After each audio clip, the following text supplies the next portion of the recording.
పాఠ్య పుస్తకాల విషయంలో గత ముఖ్యమంత్రి గారి పేరును గత విద్యాశాఖ మంత్రి పేరు ప్రింట్ అయ్యి వచ్చినటువంటి సందర్భాలు మనం చూసినాం.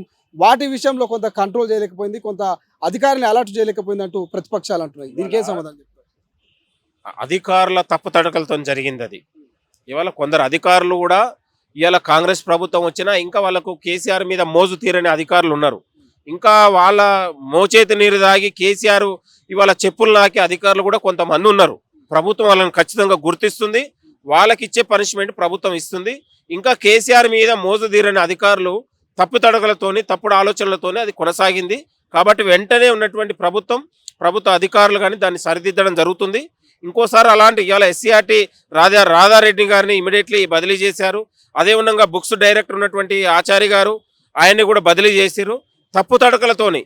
గతంలో ఇవాళ బుక్స్ వ్యవస్థలో మొత్తం కూడా కేసీఆర్ బుక్స్ ప్రింటర్స్లో వాళ్ళే ఆర్గబడి కిషన్ రావు మొత్తం కూడా 15 ఏళ్ళు 20 ఏళ్ళ నుంచి ఎర్రబెల్లి దయాకర్ సమీప బంధు ఆర్గబడి కిషన్ రావే బుక్స్ ప్రింటింగ్ చేసేది కూడా మొత్తం కూడా 15 ఏళ్ళ నుంచి 20 ఏళ్ళ నుంచి వాళ్ళే రాయితీలు ఎగ్గొట్టినటువంటి దొంగలు వాళ్ళు. కాబట్టి అలాంటి వాళ్ళకు కూడా ఖచ్చితంగా ఉంటుంది. కాబట్టి అధికారులు నేను చెప్తా ఉన్నాను, అధికారులు కూడా ఒళ్ళు జాగ్రత్త పెట్టుకొని పనిచేయండి.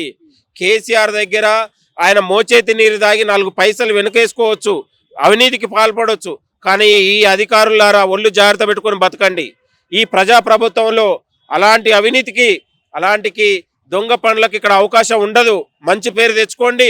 మీరు ఏదైతే ప్రజాప్రభుత్వంలో గొప్ప అవకాశాలు వస్తాయి, మంచి పేరు తెచ్చుకొని ఈ ప్రజాపాలనలో మంచి ఆఫీసర్గా పేరు తెచ్చుకోవాలి తప్ప గత ఆఫీసర్గా కేసీఆర్ లాంటివాడు కేసీఆరే అవినీతి అయ్యిండు, కేసీఆర్ని నాకినోడు కూడా అవినీతి అయ్యిండు. కాబట్టి అలాంటి అవకాశాలు ఉండవు. కొంతమంది దొంగ అధికారులు ఉన్నారు. ఇవాళ అన్ని శాఖలలో కేసీఆర్ మోచేతి నీరు తాగిన అధికారులు ఉన్నారు. వాళ్ళు కూడా వాళ్ళ తీరు మార్చుకోవాలి, వాళ్ళ ఆలోచన మార్చుకొని ఒళ్ళు జాగ్రత్త పెట్టుకొని పనిచేయాలని కూడా మేము కోరుతున్నాం. ఫైనల్గా ఏదైతే రాష్ట్రంలో తెలంగాణ రాష్ట్రంలో శాంతి భద్రతలు కొంత గాడి తప్పినట్టు అనిపిస్తున్నాయి అంటున్నారు. ఎందుకంటే వరుసగా సంఘటనలు చూస్తా ఉన్నాం. 6 ఏళ్ల అమ్మాయి మీద అత్యాచారము అఘాయిత్యం చేసినటువంటి సందర్భం కావచ్చు, అదేవిధంగా రైతులు కొట్లాడుకొని చనిపోతున్నటువంటి పరిస్థితి కావచ్చు, ఇతర అంశాలన్నీ చూస్తూ ఉంటే శాంతి భద్రతలు లోపించినాయి అంటున్నారు. ఎట్లా చూస్తారు దీన్ని రాష్ట్ర ప్రభుత్వం? ముఖ్యమంత్రి రేవంత్ రెడ్డి గారు వచ్చిన తర్వాత తెలంగాణలో అసాంఘిక శక్తులకు కానీ అసాంఘిక కార్యక్రమాలకు కానీ ఇవాళ డ్రగ్స్ లాంటి లేకపోతే ఇంకో సంఘటనలు కానీ ఎక్కడ కూడా జరగడానికి అవకాశం లేదని పోలీసులకు కూడా ఫ్రీ హ్యాండ్ ఇవ్వడం జరిగింది. ఎక్కడ కూడా నేరాల ఘోరాలకు అత్యాచారాలకు పాల్పడేవాడిని ఎవరిని కూడా ఉపేక్షించేది లేదు. వాడు ఎమ్మెల్యే అయినా కొడుకైనా, ఎమ్మెల్యే బంధువు అయినా, రాజకీయ నాయకుల కొడుకైనా చట్టం పని చేసుకొని పోవాలని పోలీసులకు ఆదేశించడం జరిగింది.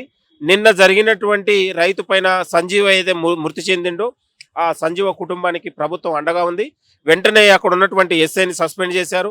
ముఖ్యమంత్రి వెంటనే ఆదేశించిన తర్వాత ఇమీడియట్లీ ఎస్పీ గారు అక్కడికి వెళ్ళి వెంటనే ఆ కుటుంబానికి న్యాయం చేసే దిశగా, ఎవరైతే ఒక హత్యకు పాల్పడ్డాడో వాళ్ళందరినీ అరెస్ట్ చేసే దిశగా పోలీసులు చర్యలు తీసుకుంటుంది.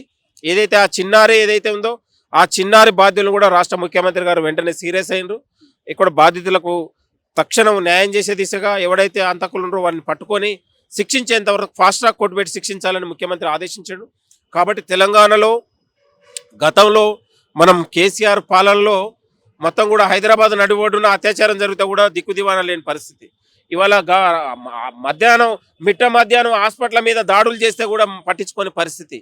ఇవాళ ఎక్కడో గంజాయి తాగితే హత్య చేస్తే పట్టించుకోని పరిస్థితి. చిన్నారి చంపాపేటలో చిన్నారి అత్యాచారం చేసి చంపేస్తే దిక్కుదివాలా లేని పరిస్థితి. ఇవాళ ఆనాడు కాంగ్రెస్ పార్టీ పోయి ఆ కుటుంబానికి న్యాయం చేసి ఆనాడు ఉన్నటువంటి ముఖ్యమంత్రి రేవంత్ రెడ్డి గారు ₹1,00,000 సాయం ఇచ్చి ఆ కుటుంబానికి అండగా ఉన్నటువంటి పరిస్థితి.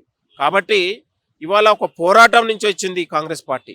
ఇవాళ ప్రజల హృదయాలు బాధల నుంచి ఇవాళ కాంగ్రెస్ పార్టీ అధికారం వచ్చింది. కాబట్టి ఎక్కడ కూడా అన్యాయం జరిగితే క్షమించే పరిస్థితి ఉండదు.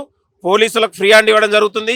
గతంలో పోలీసు వ్యవస్థను మొత్తం కూడా నిర్వీర్యం చేసి కేసీఆర్ చెప్పు చేతల్లో ఉంచుకున్నాడు. కాబట్టి ఇవాళ పోలీస్ వ్యవస్థ యొక్క వ్యవస్థను తనకు తానే కాపాడుకునే ఒక స్వయం ప్రతిపత్తి ఇస్తుంది. వాళ్ళకు ఒక ఫ్రీ హ్యాండ్ ఇచ్చి పోలీసుల పని పోలీసులు చేస్తారు, ప్రభుత్వం పని ప్రభుత్వం చేస్తుంది. కాబట్టి ముఖ్యమంత్రి గారు ఇలాంటి విషయాల్లో ఎక్కడ కూడా రాజీ పడరు, ఎక్కడ కూడా ఉపేక్షించరు. క్షణాల్లో వాళ్ళకు న్యాయం జరుగుతుంది, క్షణాలలో వాళ్ళు అరెస్ట్ అవుతారు, జైళ్ళకు వెళ్తారు. ఖచ్చితంగా శిక్షలు పడితేంత వరకు ప్రభుత్వం కూడా వాళ్ళకు పోలీసులకు కూడా సపోర్ట్ చేస్తుందని కూడా కోరుతున్నాం. అసలైన తొలి వెలుగు. ఫాలో వాట్సాప్ @తొలి వెలుగు official.